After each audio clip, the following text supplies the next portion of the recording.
यहां केस देखिए, ये थोड़ा सा डिफरेंट केस है। क्यों? क्योंकि इसमें आप देखिए इलेक्ट्रॉन डेंसिटी एक्स डायरेक्शन में भी है, वाई में भी, सिर्फ कौन से डायरेक्शन में नहीं है? सिर्फ जेड। जय हिंद फ्यूचर डॉक्टर्स, आप सभी का स्वागत है इंडिया के इस अमेजिंग प्लेटफॉर्म बहुत की प्लस पर। आज हमारा टॉपिक है मिस्ट्री ऑफ ऑर्बिटल्स। तो हम सबसे पहले बात करेंगे कि ऑर्बिटल होता क्या है। ऑर्बिटल का मतलब होता है न्यूक्लियस का अराउंड 3 डायमेंशनल स्पेस जिसमें इलेक्ट्रॉन के फाइंड होने की प्रोबेबिलिटी मैक्सिमम है, उसको बोलते हैं ऑर्बिटल। जैसे यहां पर हम आपको एक डायग्राम दिखा रहे हैं, येलो कलर का डॉट दिखा रही है न्यूक्लियस, इसके पास आप देखो ज्यादा डॉट्स हैं। जैसे जैसे डिस्टेंस बढ़ रहा है डॉट का नंबर कम हो रहा है। मोर डॉट्स का मतलब मोर probability of finding the electron, less dot means less probability of finding the electron. किसी भी ऑर्बिटल को रिप्रेजेंट किया जाता है किससे? क्वांटम नंबर के सेट से। कितने क्वांटम नंबर के सेट से? 3 quantum number, principal, azimuthal, magnetic. जिससे मान लिया अगर हमें कोई ऑर्बिटल यहां पे जैसे दे रखा है साई 320 और अगर हमें बताना कि ये कौन सा ऑर्बिटल है तो n की वैल्यू 3, तो यहां पर सेल का नंबर क्या हो गया? 3, l की वैल्यू क्या? 2 और l किसको बताता है? सबसेल। ये कौन सा सबसेल हो गया हमारा? d। m की वैल्यू कितनी हो गई? 0 और m किसको बताता है? ओरिएंटेशन। और 0 किसके लिए होता है? हमारा z²। इसका मतलब ये कौन सा ऑर्बिटल है हमारा? 3dz²। इसी में जैसे भी हम ऑर्बिटल की बात कर रहे थे, नेक्स्ट हमारा टर्म आता है नोड। नोड जो है बिल्कुल ऑर्बिटल से अपोजिट। नोड का मतलब होता है पॉइंट, लाइन, सरफेस जिसमें इलेक्ट्रॉन की फाइंड होने की प्रोबेबिलिटी 0 होती है, उसको बोलते हैं नोड। कितने तरह के नोड होते हैं? 2 तरह के नोड होते हैं, radial node, angular node. Radial node को स्फेरिकल नोड भी बोलते हैं। और रेडियल नोड अगर हमें निकालना है तो फॉर्मूला क्या होता है? n-l-1। एंगुलर नोड किसके इक्वल होते हैं? l के इक्वल। अगर हमें निकालना है टोटल नोड्स तो दोनों को ऐड कर दो तो ये किसके इक्वल आ गए? n-1। अब जैसे मान लिया हमें अगर ये नोट्स निकालना हो या पिक्चर में दिखाना हो तो कैसे दिखाएंगे? देखिए यहां पे जैसे सबसे पहले हम बात करें यहां पे टाइप्स ऑफ ऑर्बिटल्स की। हमने पहला केस लिया if l is equal to 0। l is equal to 0 कौन से सबसेल के लिए होता है? हमारा s सबसेल। और अगर l की वैल्यू 0 है तो m की वैल्यू भी क्या होगी? 0। m की वैल्यू किसके ऊपर डिपेंड करती है? l के ऊपर। -l से +l होती है इंक्लूडिंग 0। और s सबसेल में आपने देखा क्योंकि m की वैल्यू 0 आ गई और m की जो वैल्यू होती है each value of m represent 1 orbital. इसका मतलब है कि s सबसेल में केवल एक ऑर्बिटल होता है। और अगर हम इसके शेप की बात करें तो कैसा होता है? ये स्फेरिकल। यहां पर देखो हम ये s ऑर्बिटल का डायग्राम आपको दिखा रहे हैं। जैसे ये 1s में हम देखो न्यूक्लियस के नियर आप देखो तो इलेक्ट्रॉन के फाइंड होने की प्रोबेबिलिटी क्या है? ज्यादा, क्योंकि मोर डॉट्स हैं। जैसे जैसे हम बढ़ रहे हैं डिस्टेंस बढ़ने से डॉट क्या हो रहे हैं? कम हो रहे हैं। इसका मतलब है कि near the nucleus 1s electron के फाइंड होने की प्रोबेबिलिटी ज्यादा है और जैसे जैसे डिस्टेंस बढ़ती जाएगी इलेक्ट्रॉन के फाइंड होने की प्रोबेबिलिटी क्या होती जा रही है? कम होती जा रही है। और ये आपको दिख रहा है कि इसका शेप कैसा आ रहा है? स्फेरिकल। अगर हमसे पूछा जाए कि 1s इलेक्ट्रॉन के फाइंड होने की प्रोबेबिलिटी किस डायरेक्शन में ज्यादा है तो किसी भी डायरेक्शन में आप जाओ इसके फाइंड होने की प्रोबेबिलिटी सारे डायरेक्शन में कैसी है? सेम। इसीलिए हम कहते हैं कि s ऑर्बिटल कैसा होता है? हमारा नॉन डायरेक्शनल। अगर हम बात करें 2s की तो 1s और 2s में बस फर्क क्या है? सिर्फ प्रिंसिपल क्वांटम नंबर का फर्क है। प्रिंसिपल क्वांटम नंबर के इंक्रीज होने से ऑर्बिटल का साइज और एनर्जी इंक्रीज होती है लेकिन शेप में कोई भी चेंज नहीं आएगा। 1s भी स्फेरिकल था, 2s भी स्फेरिकल होगा। अब आप देखिए सिर्फ साइज चेंज हो गया। इसमें हम देखो पहले इलेक्ट्रॉन फाइंड होने की प्रोबेबिलिटी ज्यादा थी, जैसे जैसे डिस्टेंस बढ़ता जा रहा है प्रोबेबिलिटी कम होती जा रही है। फाइनली यहां पर एक स्फेरिकल सेल आ गई जिसमें इलेक्ट्रॉन के फाइंड होने की प्रोबेबिलिटी क्या है? 0। और इसी स्फेरिकल सेल को हम नाम देते हैं रेडियल नोड, स्फेरिकल नोड, या इसी को बोलते हैं नोडल सरफेस, या सिंपली हम इसको क्या नाम दे सकते हैं? नोड बोल सकते हैं। तो 2s में आपने देखा कितने नोड आ गए? एक नोड आ गया। और इन्हीं को अगर हमें नोड्स को अगर दिखाना हो तो जैसे हम यहाँ पे डायग्राम आपको दिखा रहे हैं, ये सबसे पहले हमारा क्या आ गया? 1s ऑर्बिटल जो न्यूक्लियस से स्टार्ट हो रहा है। और क्योंकि ये न्यूक्लियस से स्टार्ट हो रहा है तो आपको क्लियर दिख रहा है कि इसमें कोई भी रेडियल नोड नहीं आ रहा। अगर हम बात करें 1s के बाद यहाँ पे 2s की तो आप देखो 1s और 2s के बीच में ये हमारा देखो गैप आ गया और इसी गैप को क्या बोलते हैं? नोड या नोडल सरफेस। अगर हम बात करें यहां पर 3s की तो आपने देखा 2s में केवल एक आया, 3s की बात करें तो एक ये, और 2s और 3s के बीच में देखो एक और आ गया। तो ये हमारे यहां पर क्या आ गए? नोड आ गए। तो ये हम आपको दिखा रहे थे कैसे? डायग्राम से। कैलकुलेशन से निकालना हो तो फॉर्मूला क्या होता है? n-l-1। n की वैल्यू कितनी? 1। s सबसेल के लिए l कितना? 0। तो 1 - 1 0। यहां पर n कितना? 2 -0 -1 कितना आ गया? 1। यहां n की वैल्यू कितनी? 3। l की वैल्यू कितनी? 0 -1 कितना आ गया? 2। तो हम कैलकुलेशन से भी निकाल सकते हैं और ये हम डायग्राम भी आपको दिखा रहे हैं कि कैसे हम देखेंगे कि कितने यहां पे नोड आएंगे। तो जैसे भी हमने एस के लिए बात करी, सेम अगर हम बात करें यहां पे case 2, if L is equal to 1, L is equal to 1 कौन से सबसेल के लिए होता है हमारा? P subshell. और L अगर 1 है तो M की वैल्यू क्या होगी? -1 0 +1। इट मींस कि P सबसेल कंटेन्स 3 ऑर्बिटल। और क्या क्या नाम देते हैं हम इनको? Px Py Pz। अगर हम Px Py Pz की बात करें तो तीनों की एनर्जी कैसी होती है? सेम होती है, सिर्फ एक डिफरेंस होता है इलेक्ट्रॉन डेंसिटी के डायरेक्शन का। इसमें इलेक्ट्रॉन डेंसिटी x डायरेक्शन में, इसमें केवल y डायरेक्शन में, इसमें केवल z डायरेक्शन में। यहां पर एक चीज निकालने के लिए आती है हमारी क्या? Nodal plane. ठीक है, अगर हम बात करें जैसे शेप की तो बात करी थी कि कैसा होता है? डंबल होता है। अगर नोडल प्लेन निकालने के लिए आए, कहीं भी नोडल प्लेन निकालना है, नोडल प्लेन निकालने का फॉर्मूला क्या होता है? Is equal to L। और आपको पता है P सबसेल के लिए L की वैल्यू कितनी? 1। तो ये तो कंफर्म है कि तीनों में कितना नोडल प्लेन आएगा?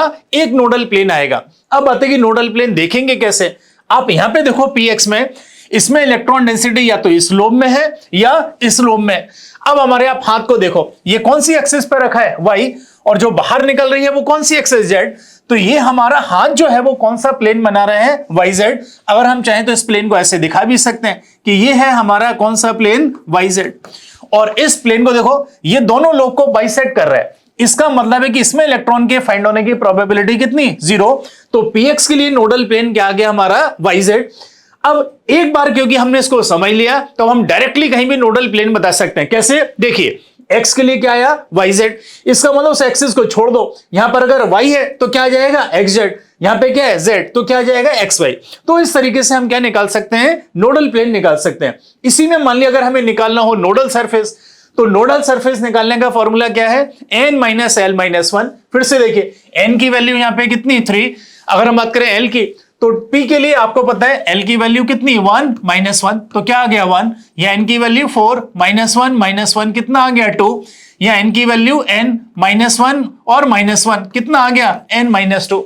तो एक चीज क्लियर आपको दिख रही है कि जो भी प्रिंसिपल क्वांटम नंबर होगा, नोडल सरफेस हमेशा उससे 2 कम आएंगे।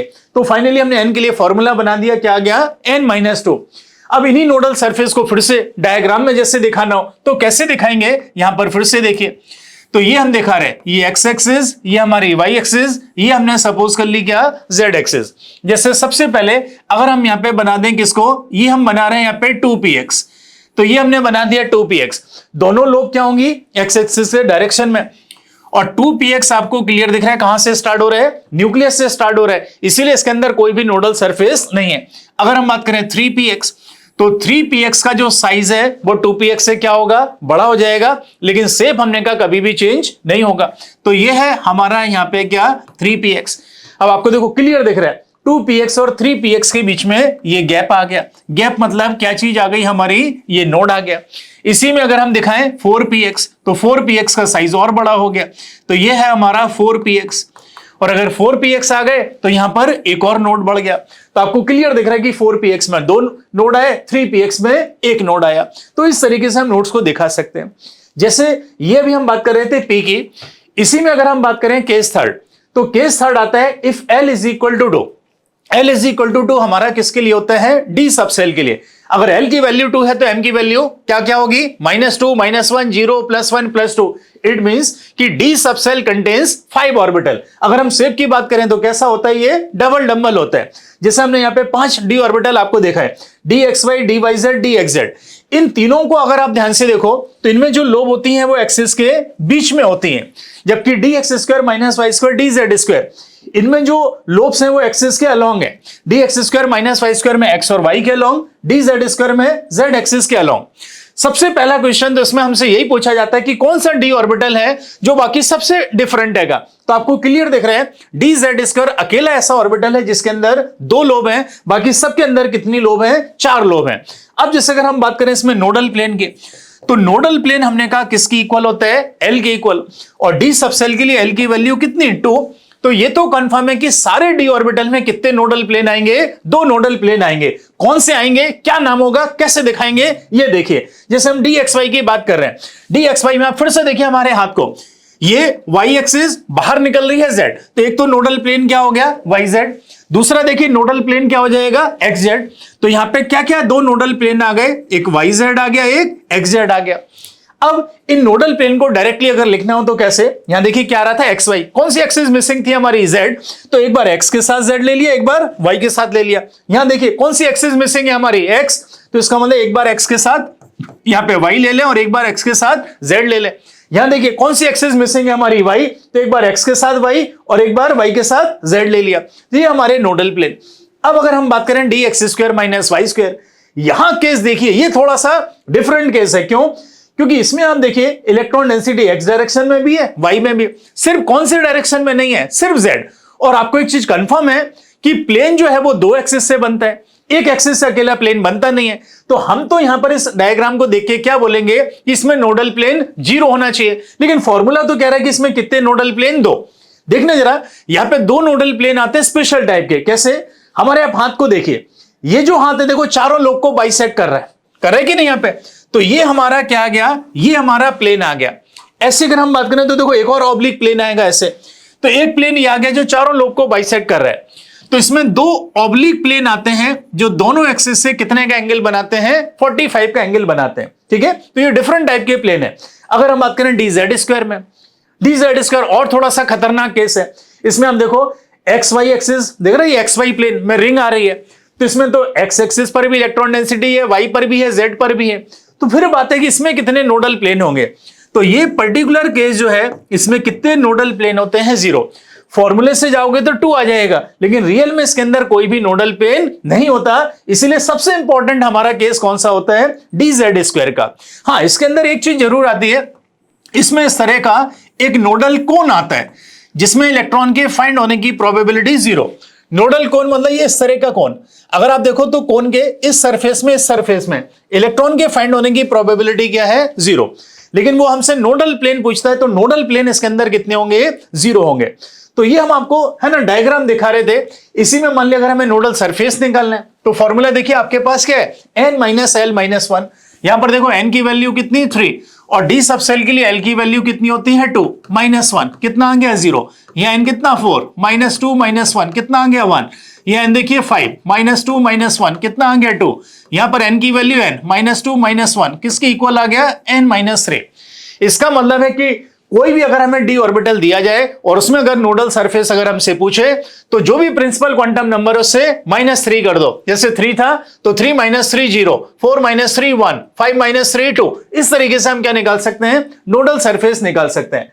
और इन्हीं नोडल सरफेस को फिर से अगर हमें दिखाना ऑर्बिटल के अंदर तो कैसे दिखाएंगे, ये हमने सपोज कर लिया ये हमारी एक्स एक्सिस, ये हमने सपोज कर लिया हमारी वाई एक्सिस।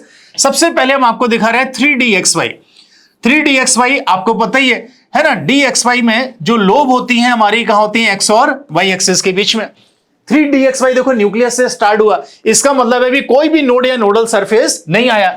इसी में अगर हम दिखाएं 4dxy को, तो 4dxy का जो साइज है वो 3dxy से बड़ा हो जाएगा, क्योंकि प्रिंसिपल क्वांटम नंबर की वैल्यू क्या हो गई, बढ़ गई। अब आप देखो क्लियर डायग्राम से दिख रहे हैं कि 3dxy और 4dxy के बीच में ये आ गया हमारा नोड।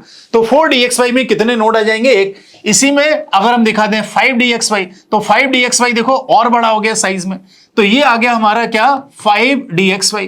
और 5dxy आ गया तो देखो एक और नोड आ गया, तो 5dxy में कितने नोड आ जाएंगे, 2 नोड आ जाएंगे। तो इस तरीके से हम डायग्राम में भी क्या दिखा सकते हैं, नोड्स को दिखा सकते हैं। अगर हम बात करें इसके ऊपर है ना नीट के क्वेश्चन की, तो देखिए नीट 2020 का क्वेश्चन है। क्या पूछा है इसमें, number of angular nodes and radial nodes in 3s orbital. ठीक है, एंगुलर नोड का फॉर्मूला आपको पता ही, एंगुलर नोड किसकी इक्वल, l के इक्वल, और s सबसेल के लिए l की वैल्यू कितनी, 0। इसका मतलब है इसमें कितने एंगुलर नोड होंगे हमारे, 0। दूसरे कौन से नोड निकालना है, रेडियल। रेडियल नोड आपको पता है किसकी equal, n minus l minus 1, और n की वैल्यू कितनी है यहाँ पे, 3। s सबसेल के लिए l की वैल्यू 0 माइनस 1, 3 माइनस 1 कितना, 2। तो एंगुलर नोड कितने आ गए, 0। रेडियल नोड कितने आ गए, यहां पे 3 माइनस 1 कितना, 2। तो कौन सा ऑप्शन हमारा करेक्ट होगा, ए इज करेक्ट आंसर। ठीक है, तो मिलते हैं इसके बाद नेक्स्ट वीडियो में, तब तक के लिए जय हिंद।